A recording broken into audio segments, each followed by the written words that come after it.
Everyone, I am Swati Deshwal. Welcome to the square root academy. आज हम discuss करने वाले हैं स्केलिंग ऑफ मोस्ट डिवाइसेस, यानी कि मेटल ऑक्साइड सेमीकंडक्टर डिवाइसेस का स्केलिंग हम डिस्कस करने वाले हैं, जिसमें हम डिस्कस करेंगे कांस्टेंट वोल्टेज स्केलिंग, यानी कि कांस्टेंट वोल्टेज स्केलिंग हमारा क्या होता है। साथ में फिर हम डिस्कस करेंगे कांस्टेंट फील्ड स्केलिंग। दो डिफरेंट टाइप का स्केलिंग है, वो हम डिस्कस करने वाले हैं। तो चलिए स्टार्ट करते हैं।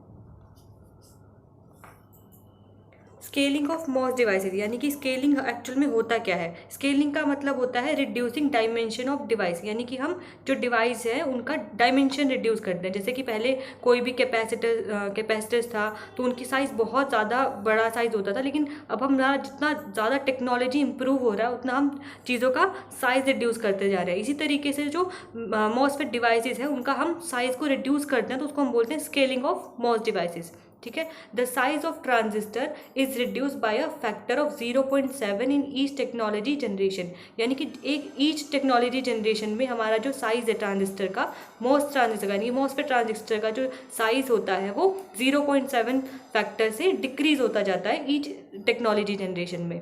ठीक है। Increase in device density and function capacity of chip, यानी कि हम जो स्केलिंग कर रहे हैं वो क्यों कर रहे हैं। स्केलिंग करने से हमारा क्या होगा, इंक्रीज इन डिवाइस डेंसिटी, यानी कि डिवाइस की जो डेंसिटी है उसमें इंक्रीज होगा। यानी कि जितना पहले एरिया में आप सपोज कम डिवाइस बना पा रहे थे, अब उतने ही एरिया में हम जो अमाउंट है डिवाइस का भी, जो ट्रांजिस्टर का अमाउंट है वो ज़्यादा बना पाएंगे। साथ साथ हमारा क्या होगा, फंक्शन जो कैपेसिटी ऑफ चिप है वो इंक्रीज हो जाएगी। यानी कि आपको अगर डिस्क्रीट तरीके से आप अपना आईसी बना रहे थे, लेकिन अब क्या करेंगे, आप अलग अलग जो कंपोनेंट्स हैं वो आपकी सेम आईसी में आ जाएंगे। तो इसका मतलब क्या है, उसका जो फंक्शन कैपेसिटी है, यानी कि उसके जो फंक्शन करने के फीचर्स हैं, क्योंकि अब डिफरेंट टाइप के जो डिवाइसेस हैं वो भी आप उसमें कंबाइन कर पाएंगे। तो इसका मतलब क्या है, डिवाइस डेंसिटी इंक्रीज हो रहा है, साथ साथ में डिवाइस का जो फंक्शनल कैपेसिटी है वो भी इंक्रीज हो रहा है। Functional capacity of chip is increasing.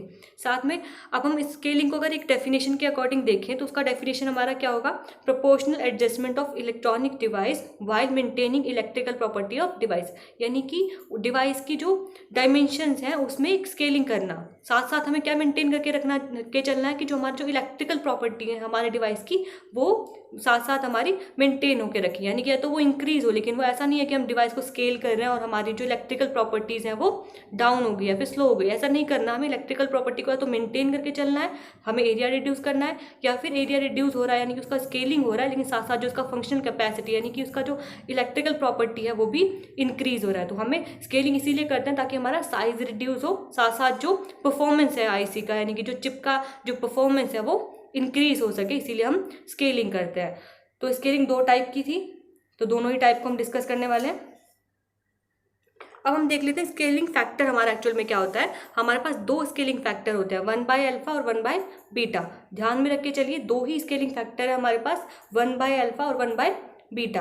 तो 1/बीटा हमारा किस चीज़ को स्केल करने के लिए होगा, फॉर सप्लाई वोल्टेज, यानी कि अगर सप्लाई वोल्टेज सपोज आपका पहले 5 वोल्ट था, आप उसको स्केल करके कितना रिड्यूस करना चाहे, सपोज 3 वोल्ट 4 वोल्ट इस तरीके से करें। इसका मतलब क्या है, हम उसको स्केल कर रहे हैं। तो जो बीटा 1/बीटा फैक्टर है वो दो चीज़ को स्केल करने के लिए यूज़ किया जाएगा, एक तो सप्लाई वोल्टेज, दूसरा हमारा जो ऑक्साइड थिकनेस है। दो चीज़ों के लिए यूज़ किया जाएगा, ध्यान में रख के चलिए, सप्लाई वोल्टेज और जो हमारा ऑक्साइड थिकनेस है, यानी कि जो मेटल ऑक्साइड हम यूज़ करते हैं मॉसफेट में उसका जो थिकनेस है उसके लिए, और साथ साथ जो सप्लाई वोल्टेज है उसकी स्केलिंग के लिए हम 1/बीटा जो फैक्टर है उसको यूज़ करते हैं। दूसरा फैक्टर हमारे पास क्या है, 1/अल्फा। 1/अल्फा फैक्टर किस लिए होगा, लीनियर डायमेंशंस, यानी कि दो डायमेंशन होती है हमारे पास, हॉरिजॉन्टल और वर्टिकल। उन डायमेंशन को, क्योंकि थिकनेस तो हमने किस में कंसिडर कर लिया, 1/बीटा में कर लिया, उससे लगा हमारे पास दो डायमेंशन बची, तो वो होगी लेंथ और विड्थ। लेंथ और विड्थ को अगर हम स्केल करेंगे तो वो हम उसके लिए हम कौन सा फैक्टर यूज़ करेंगे, 1/अल्फा। तो सपोज 1/बीटा को हम किस तरीके से यूज़ करते हैं, सपोज हमारे पास पहले वोल्टेज V था, अब हमने उसको स्केल कर दिया, यानी कि एक टेक्नोलॉजी हमने इंप्रूव की, तो हमने क्या किया, डिवाइस का जो डायमेंशन था डिवाइस की जो स्केलिंग कर दी, तो अब हमारा जो वोल्टेज है V डैश वो क्या हो जाएगा, V/बीटा, यानी कि बीटा अमाउंट से जो उसका स्केल हो गया वो इतना फैक्टर से वो डाउन हो गया। फिर हमारा जो ऑक्साइड थिकनेस है, अब हमारी ऑक्साइड थिकनेस क्या होगी, जो पहले थिकनेस थी डिवाइडेड बाय बीटा। इसी तरीके जो हमारा लेंथ है, डिवाइस का जो लेंथ है वो अब क्या हो जाएगा, L/अल्फा। ध्यान में रख के चलिए, वोल्टेज और थिकनेस के लिए हमारा बीटा है और हमारा लेंथ और विड्थ के लिए हमारे पास जो स्केलिंग फैक्टर है वो अल्फा है। तो हमारी जो नई लेंथ है वो क्या हो जाएगी, एल बाय अल्फा, और नई विड्थ हमारी क्या हो जाएगी, डब्ल्यू जो डैश है वो क्या हो जाएगा हमारा डब्ल्यू बाय अल्फा। यानी कि हमारा जो डिवाइस में हम स्केलिंग कर रहे हैं, तो हम स्केलिंग किस किस फैक्टर से कर रहे हैं, 1/अल्फा से या फिर 1/बीटा से। 1/अल्फा से हम कर पा रहे हैं किसका, जो लीनियर डायमेंशन है विड्थ और लेंथ, और 1/बीटा से हम करेंगे सप्लाई वोल्टेज, वो कोई भी सप्लाई वोल्टेज हो सकती है, VDD VGS। तो इससे जो सप्लाई वोल्टेज का हम स्केलिंग करेंगे वो 1/बीटा फैक्टर से करेंगे, साथ में जो ऑक्साइड थिकनेस है उसका भी स्केलिंग हम करेंगे तो 1/बीटा फैक्टर से करेंगे। तो ये तो हो गया हमारे स्केलिंग फैक्टर के बारे में। अब हमारे टाइप ऑफ स्केलिंग क्या होते हैं, हमारे पास दो टाइप है स्केलिंग के। पहला टाइप क्या है, constant voltage scaling. Constant voltage scaling में क्या होता है, क्योंकि हमारा वोल्टेज को क्या स्केल कर रहा है, बीटा, यानी कि कांस्टेंट वोल्टेज का स्केलिंग का मतलब क्या है कि हम वोल्टेज में स्केलिंग नहीं कर रहे हैं। तो स्केलिंग नहीं कर रहे हैं इसका मतलब क्या है, हमारा जो बीटा का वैल्यू 1 हो जाएगा, यानी कि जो हमारी अब वोल्टेज होगी वो किसके इक्वल होगी, क्योंकि बीटा का वैल्यू 1 है तो V डिवाइडेड बाय बीटा, यानी कि V डिवाइडेड बाय 1 तो क्या रहेगा V, यानी कि हमारा वोल्टेज में कोई चेंज नहीं हो रहा। साथ में हमारा जो ऑक्साइड का थिकनेस है उसमें भी चेंज नहीं हो रहा, उसको हम क्या बोलते हैं, कांस्टेंट वोल्टेज स्केलिंग। ठीक है, और इसमें सिर्फ हमारा क्या, बीटा का वैल्यू तो 1 हो गया। अब हमारा सिर्फ स्केल हम किससे करेंगे, 1/अल्फा से, यानी कि हम दो तरीके से स्केलिंग कर सकते हैं, विड्थ और लेंथ में स्केलिंग करेंगे। तो इस टाइप की जो स्केलिंग है वो हाई स्पीड एप्लीकेशन में यूज़ करते हैं, ध्यान में रख के चलिए। अब हम इसको बाद में जस्टिफाई भी करेंगे कि हाई स्पीड एप्लीकेशन में ही क्यों हम कांस्टेंट वोल्टेज स्केलिंग करते हैं, लेकिन अभी के लिए आप याद रख के चलिए कि जो कांस्टेंट वोल्टेज स्केलिंग है उसमें बीटा का वैल्यू 1 होता है, सिर्फ स्केलिंग होती है हमारी 1/अल्फा, यानी कि हॉरिजॉन्टल और वर्टिकल डायरेक्शन में हमारी सिर्फ स्केलिंग होगी, और साथ में जो ये टाइप का स्केलिंग है वो हाई स्पीड एप्लीकेशन में होता है। ठीक है, अब हमारे पास दूसरे टाइप का स्केलिंग है वो है constant field scaling. Constant field scaling यानी कि जो फील्ड है, जितने भी टाइप की जो स्केलिंग कर रहे हैं हम सेम अमाउंट से कर रहे हैं। अगर हम यहाँ पे अल्फा इक्वल टू बीटा कर दें, यानी कि हम पावर सप्लाई में भी सेम अमाउंट का स्केलिंग कर रहे हैं, ऑक्साइड थिकनेस में भी, जो लीनियर डायमेंशन है हॉरिजॉन्टल या फिर वर्टिकल, सब में हम सेम अमाउंट का स्केलिंग कर रहे हैं, उसको हम बोलते हैं कांस्टेंट फील्ड स्केलिंग।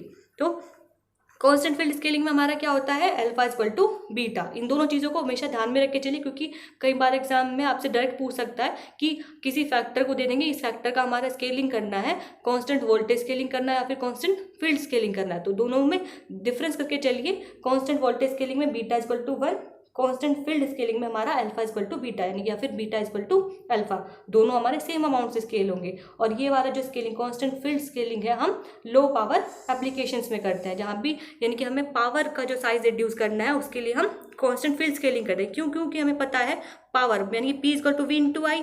तो अगर हमारा वोल्टेज में स्केलिंग हुआ, क्योंकि हम किससे कर रहे हैं, सेम अमाउंट से स्केलिंग कर रहे हैं, यानी कि अब हमारा क्या है, वोल्टेज में भी स्केलिंग और हमारे करंट में भी सेम अमाउंट से स्केलिंग हो रहा है, तो हम उसको P डिवाइडेड बाय अल्फा, यानी कि जो पावर है हमारा कितना रिड्यूस हो गया, अल्फा स्क्वायर में रिड्यूस हो गया, फिर ये बीटा स्क्वायर में रिड्यूस हो गया। अब अगर हम दोनों को सेम नहीं रख सकते तो हमारा क्या होता है, एक ज़्यादा होता है एक कम होता है, तो उसका इफेक्ट हमारा इतना नहीं होता। अब हमने क्या किया, दोनों को सेम रख दिया कांस्टेंट फील्ड स्केलिंग में, तो ये लो पावर एप्लीकेशन में हम इसको यूज़ करते हैं। तो हमने ये वाला जस्टिफिकेशन साथ साथ देख ही लिया कि लो पावर एप्लीकेशन में हम कांस्टेंट फील्ड स्केलिंग क्यों करते हैं, क्योंकि हमारा जो पावर है वो मैक्सिमम रिड्यूस हो जाता है, यानी कितना P बाय अल्फा स्क्वायर हो जाता है। तो इसलिए हम लो पावर एप्लीकेशन में कांस्टेंट फील्ड स्केलिंग करते हैं, लेकिन हाई स्पीड एप्लीकेशन में कांस्टेंट वोल्टेज स्केलिंग करते हैं। वो हम देखने वाले हैं कि हाई स्पीड एप्लीकेशन में कांस्टेंट वोल्टेज स्केलिंग हम क्यों करते हैं।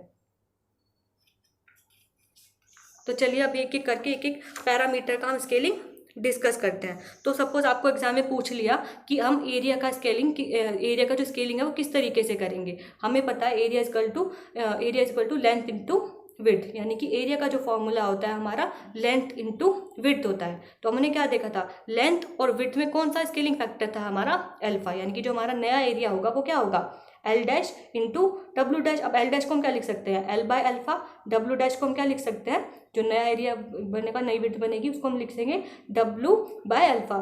यानी कि अब हमारा जो नया एरिया है वो क्या हुआ, L into W divided by alpha square, और L इंटू डब्ल्यू हमारा क्या था, प्रीवियस एरिया था, तो वो कितने से स्केल हो गया, हमारा अल्फा स्क्वायर अमाउंट से रिड्यूस हो गया। यानी कि हम स्केलिंग में हमारा क्या मोटो है, स्केलिंग का मोटो हमारा यही है कि हम साइज रिड्यूस कर सके, यानी कि उसका फंक्शनल कैपेसिटी बढ़ा सके, साथ साथ हमारा जो डिवाइस डेंसिटी है उसको इंक्रीज कर सकते हैं। तो डिवाइस डेंसिटी कब इंक्रीज होगा, जब हमारा जो डिवाइस का, यानी कि जिस डिवाइस को आप यूज़ करना चाहते हैं उसका एरिया डिक्रीज हो जाए। तो जो एरिया किस तरीके से स्केल हुआ, हमारा A बाय अल्फा स्क्वायर, यानी कि 1 बाय अल्फा स्क्वायर से हमारा स्केलिंग हुआ किसका, एरिया का। तो आपको ऑप्शन दिए होंगे 1 by alpha square, 1 by beta square, तो इस तरीके से आपको ऑप्शन दिए होंगे, तो आपको चूज करना है कि एरिया का स्केलिंग किस तरीके से हुआ। अब इसमें भी आप एक चीज़ ध्यान में रख के चल सकते हैं कि अगर आपसे पूछे कांस्टेंट वोल्टेज स्केलिंग, तो कांस्टेंट वोल्टेज स्केलिंग में हमारा क्या होगा, 1/α² ही होगा, क्योंकि इसमें बीटा का तो कहीं जिक्र ही नहीं हो रहा। लेकिन अगर हमें कांस्टेंट फील्ड स्केलिंग दे दे तो हमारा क्या होगा, 1/α² = 1/β²। तो आपको अगर ऑप्शन में 1/α² नहीं दिया हुआ है, 1/β² दिया हुआ है, तो इसका मतलब वो क्या कर रहे हैं, हमारा कांस्टेंट फील्ड स्केलिंग कर रहे हैं। तो दोनों स्केलिंग को साथ में ध्यान में रख के भी चलिए, और साथ में ये भी देखते चलिए कि स्केलिंग एक्चुअल में है क्या। स्केलिंग का मतलब क्या है, किसी चीज़ को रिड्यूस करना है फिर एनहेंस करना। हम या तो उसको साइज को तो हम रिड्यूस कर रहे हैं, हो सकता है उसका कुछ और चीज़, यानी कि हम फ्रीक्वेंसी इंक्रीज कर रहे हैं, फिर कुछ भी हो। उसकी स्केलिंग का मतलब क्या है, हम उसकी फंक्शनल कैपेसिटी में इंक्रीज कर रहे हैं, तो उसको हम वो बोलते हैं स्केलिंग। अब एरिया को हमने डिक्रीज किया, अब इस तरीके से हमारा गेट कैपेसिटेंस, इस चीज़ को ध्यान में रख के चलिए। गेट कैपेसिटेंस का हमारा फॉर्मूला क्या होता है, हमें पता है ε/A/T। डी भी बोलते हैं इसको, टी भी बोल सकते हैं, लेकिन टी हमारा क्या है, ऑक्साइड थिकनेस है। अब हमने बोला था एरिया को हमने किससे देखा, 1/α² से स्केल हुआ, तो हमने क्या किया, एरिया को 1/α² से स्केल कर दिया। साथ साथ में एक चीज़ और बता दूं आपको, जब भी कोई कांस्टेंट वैल्यू आएगी, जैसे कि मोबिलिटी आ गया या फिर हमारा जो एप्सिलॉन आ गया, इस तरीके जो कोई कांस्टेंट वैल्यू है उसको हम स्केल नहीं कर सकते। यानी कि कांस्टेंट को आप किस तरीके से, कांस्टेंट को तो आप इंक्रीज या डिक्रीज नहीं कर सकते, वो कांस्टेंट अमाउंट है, तो इसका मतलब क्या, उसमें कोई भी स्केलिंग नहीं होगी।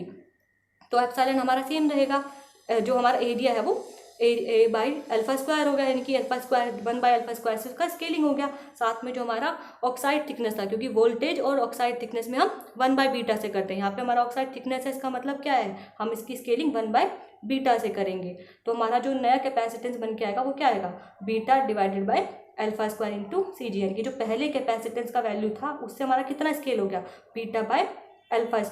तो अगर आपसे इसमें ये भी पूछ सकते हैं constant field scaling, constant voltage scaling, तो आपको ध्यान में रख के चलना, कांस्टेंट फील्ड स्केलिंग होगी तो स्केलिंग फैक्टर हमारा क्या होगा, 1/α², क्योंकि बीटा की वैल्यू 1 होगी। लेकिन कांस्टेंट फील्ड स्केलिंग होगी तो हमारा अल्फा बीटा होगा, यानी कि यहाँ पे बीटा की जगह हम अल्फा का पुट कर देंगे तो हमारा क्या होगा, α/α², तो यानी 1/α से हमारी स्केलिंग हो रही है। तो ये हमारा नॉर्मल फैक्टर है, लेकिन उसमें आपका कांस्टेंट वोल्टेज स्केलिंग है, फिर कांस्टेंट फील्ड स्केलिंग है, उसके हिसाब से आपको अपना वैल्यू मॉड्यूलेट करना होगा। ठीक है, अब हमसे अगर गेट कैपेसिटेंस पूछा है तो हमारा β/α² स्केलिंग फैक्टर है। लेकिन अगर हमसे पूछे गेट ऑक्साइड कैपेसिटेंस, ध्यान में रख के चलिए, गेट ऑक्साइड कैपेसिटेंस पूछा है तो हमारा जो गेट ऑक्साइड कैपेसिटेंस होता है पर यूनिट एरिया होता है, यानी कि उसके फॉर्मूले में से हमारा ए का जो वैल्यू है वो चला जाएगा, और ए की वजह से हमारा क्या था, 1/α² आया था, तो इसका मतलब जो हमारा स्केलिंग फैक्टर यहाँ पे सिर्फ बीटा रह जाएगा। तो इस चीज़ को ध्यान में रख के चलिए कि अगर गेट कैपेसिटेंस पूछे तो हमारा स्केलिंग फैक्टर β/α² होगा। अगर आपसे गेट ऑक्साइड कैपेसिटेंस या गेट ऑक्साइड ना पूछ के सिर्फ ऑक्साइड कैपेसिटेंस भी पूछ लें तो हमारा जो स्केलिंग फैक्टर है वो बीटा होगा। तो इस चीज़ को ध्यान में रख के चलिए। अब हमारा अगर हमारा गेट कैपेसिटेंस पूछा है तो स्केलिंग फैक्टर β/α², अगर ऑक्साइड कैपेसिटेंस पूछा है तो हमारा जो स्केलिंग फैक्टर है वो बीटा होगा। और साथ में हमें याद रख के चलिए, कांस्टेंट वोल्टेज के लिए हमारा β = 1, कांस्टेंट फील्ड स्केलिंग के लिए हमारा α = बीटा। उसी तरीके से आप अपना जो ये वैल्यूज आएंगी उसमें रख करके देख लिए, जिस हिसाब से आपसे पूछा गया, कांस्टेंट वोल्टेज पूछा गया तो बीटा का वैल्यू 1 रखिए, कांस्टेंट फील्ड पूछा गया तो α = बीटा रखिए। तो चलिए नेक्स्ट हम फैक्टर देख लेते हैं। हमारा पूछा कैरियर डेंसिटी, यानी कि कैरियर डेंसिटी में हमारा कितना स्केलिंग होगा। कैरियर डेंसिटी हमें पता, कैरियर डेंसिटी हमारा, कैरियर मतलब क्या होते हैं, हमारे चार्ज होते हैं, चार्ज हमारे किसको कैरी करते हैं, यानी करंट को कैरी करते हैं जो भी है। तो हमारा क्या है, कैरियर डेंसिटी का मतलब पूछा है, और डेंसिटी हमारे क्या होता है, पर यूनिट एरिया। तो हमसे पूछा गया है इनडायरेक्टली, हमसे पूछा गया है चार्ज पर यूनिट एरिया, और चार्ज हमें पता है Q = CV, और एरिया हमारा ए से हम डिनोट कर रहे हैं, तो हमें पता है जो हमारा, ये तो हम उसको CG कंसिडर कर सकते थे, लेकिन अगर पर यूनिट एरिया हमने ले लिया तो उसको डायरेक्ट हम क्या बोल सकते हैं, COX × V। अब COX का हमारा जो ऑक्साइड कैपेसिटेंस था उसका जो स्केलिंग फैक्टर वो था क्या हमारा बीटा, और वोल्टेज का स्केलिंग फैक्टर हमारा क्या है, 1/β, तो बीटा से बीटा कैंसिल हो जाएगा। इसका मतलब हमारा जो कैरियर डेंसिटी है वो 1 से स्केल हो रही है, यानी कि उसमें कोई भी स्केलिंग नहीं हो रहा है। अगर आपने स्केलिंग लगाया भी है तो उसका जो अमाउंट है, यानी कि जो कैरियर डेंसिटी है वो सेम रहेगा। तो हमारा इस चीज़ को याद में रख के चलिए, ये वाली चीज़ें जो जिसका वैल्यू 1 है वो आपको याद होना चाहिए, ताकि वो दूसरी चीज़ों को सॉल्व करने में आपको हेल्प करेगा। तो यानी कि जो हमारा चार्ज डेंसिटी या फिर कैरियर डेंसिटी है उसका स्केलिंग फैक्टर हमारा 1 है। फिर हम देखें चैनल रेजिस्टेंस, चैनल रेजिस्टेंस का स्केलिंग किस तरीके से करेंगे, यानी कि इसका आर जो हमारा ऑन रेजिस्टेंस है वो कैसे होगा, L/W × 1/Q × मोबिलिटी। ठीक है। या फिर हमें पता ऑन रेजिस्टेंस का वैल्यू क्या होता है, 1/W/L COX VGS minus VT। दोनों तरीके से आप सॉल्व करेंगे तो आपका सेम स्केलिंग फैक्टर आएगा। अगर हम इस तरीके से सॉल्व करके देखते हैं तो हम देखें हमारा L का क्या था 1/अल्फा, W का क्या है 1/अल्फा, फिर हमारा मोबिलिटी का कोई भी स्केलिंग फैक्टर नहीं आएगा क्योंकि मोबिलिटी हमारा एक कांस्टेंट है, ठीक है। तो उसके लिए 1। अब हमने चार्ज का देखा, चार्ज हमारा क्या है कैरियर डेंसिटी, उसका हमारा अभी हमने निकाला क्या है स्केलिंग फैक्टर 1। तो इस तरीके से हम करेंगे तो हमारा जो चैनल रेजिस्टेंस है उसका स्केलिंग फैक्टर 1 आएगा, यानी कि जो रेजिस्टेंस है हमारी डिवाइस के उसमें कोई भी इफेक्ट नहीं पड़ेगा स्केलिंग का, ठीक है। तो दो चीज़ों का वैल्यू हमारा अब तक 1 आ चुका है, कैरियर डेंसिटी यानी कि चार्ज डेंसिटी का वैल्यू हमारा स्केलिंग फैक्टर 1 आया है, और हमारा जो ऑन रेजिस्टेंस है उसका जो स्केलिंग फैक्टर है हमारा 1 आया। तो दोनों चीज़ों को याद में रख के चलिए, ये आपको याद होनी चाहिए। हो सकता है दूसरी चीज़ें आप भूल जाओ, लेकिन ये छोटी छोटी जो वाली चीज़ें जो जिनका स्केलिंग फैक्टर 1 है वो याद होना चाहिए। यानी कि ऑन रेजिस्टेंस है उसका स्केलिंग फैक्टर हमारा 1 आया है, साथ में हमारा जो कैरियर डेंसिटी यानी कि चार्ज डेंसिटी है उसका जो स्केलिंग फैक्टर है हमारा 1 आया है। फिर हम देख लेते हैं गेट डिले। गेट डिले हमारा किस तरीके से होता है, अभी हमें पता है T=R/C, यानी कि अब हमारा टाइम क्या होता है, टाइम कॉन्स्टेंट हमारा क्या होता है RC होता है। R हमारा R जो ऑन रेजिस्टेंस है, C हमारा क्या है, यहाँ पे कैपेसिटेंस पर यूनिट एरिया नहीं लेना है। जब भी आपसे गेट का कैपेसिटेंस पूछा हो तो हम CG कंसिडर करेंगे, लेकिन जहाँ भी ऑक्साइड आएगा वहाँ पे हम COX कंसिडर करेंगे। तो अभी हमारा क्या है, हमें गेट डिले निकालना, हमें पता होता है R/C होता है, और C हमारा क्या होता है पर यूनिट एरिया वाला नहीं, नॉर्मल C हमें लेना है। तो हमें R1 का हमने स्केलिंग फैक्टर क्या देखा 1, और CG का हमारा स्केलिंग फैक्टर क्या था β/α², यानी कि हमारा जो गेट डिले है उसका स्केलिंग फैक्टर कितना हो गया β/α² से वो स्केल हो गया। अब हम इसको जब फ्रिक्वेंसी में कन्वर्ट करेंगे तो वो भी फैक्टर देखेंगे। उससे पहले हम देख लेते हैं हमारा सैचुरेशन करंट, यानी कि हमारा जो सैचुरेशन करंट है उसमें कितना स्केल हो रहा है। तो हमें पता है सैचुरेशन करंट का फॉर्मूला हमारा क्या होता है μN COX/2 × W/L VGS minus VT का स्क्वायर, ठीक है। अब हमने क्या देखा, ये तो कांस्टेंट है मोबिलिटी, इसमें कोई स्केलिंग नहीं होगा। COX में हमारा कितना COX यानी कि ऑक्साइड कैपेसिटेंस है यहाँ, यानी कि gate capacitance per unit area है, तो उसका हमारा स्केलिंग फैक्टर कितना था बीटा। W का फैक्टर यानी कि विड्थ का हमारा फैक्टर 1/अल्फा, लेंथ का फैक्टर हमारा 1/अल्फा, साथ में हमारा ये दोनों क्या है वोल्टेज है। तो वोल्टेज हमारी किससे हो रही है, यानी कि VGS माइनस VT, ये भी तो वोल्टेज आएगा रिजल्टेंट। तो वोल्टेज हमारी किससे स्केल होती है 1/बीटा से, यानी कि 1/बीटा का स्क्वायर। तो अगर हम ये इससे कैंसिल आउट हो जाएगा, एक बीटा से यहाँ बीटा का स्क्वायर कैंसिल, तो हमारा जो स्केलिंग फैक्टर है सैचुरेशन करंट का वो कितना आया 1/बीटा। तो इस चीज़ को भी याद रख के चलिए। आपका करंट का भी क्या कितना इससे स्केल हो रहा है 1/बीटा से, और वोल्टेज भी कितने से स्केल हो रही है 1/बीटा से। तो हमारा क्या होता है V=I/R, तो हमारा जो R होगा उसका स्केलिंग फैक्टर 1 होगा। यानी कि करंट में स्केलिंग हो रहा है तो उसका मतलब करंट वोल्टेज हमारा किसके प्रोपोर्शनल होता है करंट के, यानी करंट में 1/बीटा का स्केलिंग हो रहा है, हमारे वोल्टेज में भी बीटा का 1/बीटा का स्केलिंग हो रहा है। इसका मतलब हमारा जो R है वो कांस्टेंट है, यानी कि रेजिस्टेंस में हमारा कोई भी चेंज नहीं आया है। अब अगर आपसे पूछ ले saturation current constant voltage scaling में क्या होगा, कांस्टेंट वोल्टेज स्केलिंग में हमारा β1 होगा, यानी कि हमारे जो करंट की वैल्यू में भी कोई स्केलिंग नहीं होगा, उसका इसका स्केलिंग फैक्टर हमारा 1 रहेगा। अगर कांस्टेंट फील्ड स्केलिंग पूछ ले तो हमारा α=β होता है। तो अगर आपको ऑप्शन में 1/अल्फा ना दिया हुआ है, कांस्टेंट फील्ड स्केलिंग पूछा है, तो उसका जो फैक्टर 1/अल्फा भी आप टिक करके आ सकते हैं। तो चलिए नेक्स्ट फैक्टर देखते हैं अभी। अब हम देख लेते हैं करंट डेंसिटी। करंट डेंसिटी क्या होता है हमारा करंट पर यूनिट एरिया। तो करंट हमारा कौन सा करंट लेंगे हम, सैचुरेशन करंट लेके चलते हैं, साथ में हमारा एरिया लेते हैं। तो सैचुरेशन करंट का कितना आया था, करंट हमारा किससे स्केल हुआ 1/बीटा से, क्योंकि वोल्टेज और करंट दोनों का स्केलिंग 1/बीटा से होता है। तो करंट का स्केलिंग 1/बीटा से, और हमारा एरिया कितने से होता है, एरिया 1/अल्फा², क्योंकि एरिया क्या होता है लेंथ इंटू विड्थ, लेंथ का 1/अल्फा, विड्थ का भी 1/अल्फा, तो 1/अल्फा², यानी कि जो हमारा करंट डेंसिटी है उसका स्केलिंग फैक्टर हमारा कितना आया α² डिवाइडेड बाय बीटा। तो α² डिवाइडेड बाय बीटा हमारा करंट डेंसिटी का स्केलिंग फैक्टर है, ठीक है। अब हमसे पूछा जाए स्विचिंग एनर्जी पर गेट, यानी कि जो स्विचिंग एनर्जी है, एनर्जी पर गेट हमसे पूछा जाए तो वो किस तरीके से निकालेंगे। हमें पता है गेट हमारा किस तरीके से काम करता है, यानी कि वहाँ पे उसको हम एक कैपेसिटर की तरीके से एज्यूम करते हैं, वहाँ पे एक उस चार्ज स्टोर होता है। तो हमारा क्या होगा, उसका एनर्जी कितना होगा 1/2 CV²। तो C हमारा क्या होगा नॉर्मल जो CG था गेट कैपेसिटेंस, और V हमारा क्या होगा VGS। तो V हमारा किससे स्केल हो रहा है 1/बीटा से, तो VGS² किससे स्केल होगा 1/बीटा² से। अब हमारा गेट कैपेसिटेंस किससे स्केल हो रहा था β/α² से। क्योंकि epsilon A divided by D हमारा फॉर्मूला है, तो उस तरीके से हमने निकाला पीछे भी, तो बीटा बाय अल्फा स्क्वायर आया, तो एक बीटा से एक ये कैंसिल हो जाएगा, तो हमारा जो स्विचिंग एनर्जी पर गेट है, यानी कि जो स्विचिंग एनर्जी लग रहा है हमारे गेट का, तो वो कितना लग रहा है 1 by alpha square by beta से हमारा स्केल हो जा रहा है। यानी कि अगर हमने अब डिवाइस को रिड्यूस कर दिया, उसका डायमेंशन है उसकी स्केलिंग कर दी, तो हमारी कितनी, यानी कि जो पहले एनर्जी थी, ये स्केलिंग फैक्टर है, पहले एनर्जी होती थी सपोज मान लो हमारे ई, तो अब हमारी कितने से काम चल जाएगा, E by alpha square into beta square से हमारा स्विचिंग का काम, यानी कि जैसे गेट का जो काम होता है वो कम एनर्जी में हमारा हो जाएगा। तो इसी तरीके से हमारा स्केलिंग का मोटो यही तो है कि हम उसका कैपेसिटी, यानी कि जो फंक्शन कैपेसिटी, यानी कि जो फंक्शन करने का जो तरीका है वो भी इंक्रीज करते जाए, यानी कि हमारा पहले हाई अमाउंट में एनर्जी में हो रहा था, लेकिन हमारा लेस अमाउंट में हमारा स्विचिंग हो जा रहा है। तो यही सब चीज़ें फैक्टर है, एरिया डिक्रीज कर रहे हैं हम, साथ में हमारा जो पावर है उसको कम करने का ट्राई कर रहे हैं, हमारा फ्रिक्वेंसी हम इंक्रीज करते हैं स्केलिंग करने से। तो ये चीज़ें फैक्टर को